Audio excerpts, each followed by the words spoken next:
எங்கடா அறக்க பறக்க ஓடிட்டுருக்கோம் தானே பார்க்குறீங்க. ஆக்சுவலாக நாங்கள் மூவி போகலாம் அப்படின்னு சொல்லி 2 நாளைக்கு முன்னாடி பிளான் பண்ணி டிக்கெட்லாம் புக் பண்ணி ஊர்லேருந்து விடுன்னு வந்தேன். ஆனால் ஊரில் வந்ததுக்கு ரீசன் மூவி போகிறது மட்டும் இல்லை, அங்கே காப்பு கட்டுறனால எங்கள் அம்மா என்னை துரத்தி விட்டுட்டாங்க.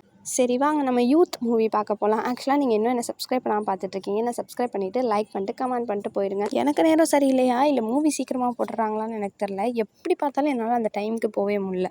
ஸோ அதனால் ஆஸ் யூஷுவல் போல் நான் இந்த வாட்டி மூவிக்கு லேட்டு. என் ஃப்ரெண்ட்ஸ் எப்பயும் போல் எனக்காக வெயிட் பண்ணிகிட்டு இருந்தாங்க. பட் இந்த வாட்டி என்னை திட்டல, ஏன்னா இந்த வாட்டி நான் டைட்டில் கடை விடலை. அந்த மூவி பற்றி சொல்லணும் அப்படின்னா, நீங்கள் இன்னும் யூத் பார்க்காம இருக்கீங்கன்னா தயவு செஞ்சு அந்த படத்தை தேட்டர்லேருந்து எடுக்கிறதுக்குள்ளே நீங்கள் ஒரு தடவை போய் பார்த்துட்டு வந்துடுங்க. அப்போனா உங்களோட ஸ்கூல் லைஃப்க்கு அது கூட்டிகிட்டு போகும். முக்கியமாக பர்டிகுலர் 1998 to 2003 பிறந்த சைல்டு.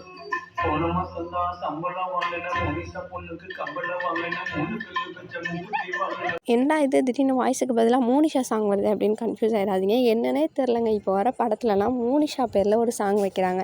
இந்த மாதிரி குட்டி குட்டியாக காமெடி சீன்ஸ் நிறையாவே இருந்துச்சு. பட் ஃபைனலாக ஒரு கருத்து வச்சுருந்தாருங்க. அந்த கருத்தை கேட்குறதுக்காகவே நீங்கள் அந்த படத்துக்கு போகலாம். அப்புறம் இன்டர்மிஷன்ஸில் ரீல்ஸ் எடுத்து ஃபோட்டோ எடுத்துகிட்டு அதுக்கப்புறம் ஸ்நாக்ஸ் வாங்கி சாப்பிட்டு எங்களோட வயிற்று நிரப்பிட்டு மிச்ச படத்தை பார்த்தோம். முடிஞ்சதுக்கப்புறம் அப்படியே ஆளுக்கால் பாய் சொல்லி ஸ்ப்ளிட் ஆகிட்டு ரூமுக்கு வந்து எங்கள் அம்மா கிட்ட இட்லியை சாப்பிட்டு தூங்கிட்டேன். Bye guys.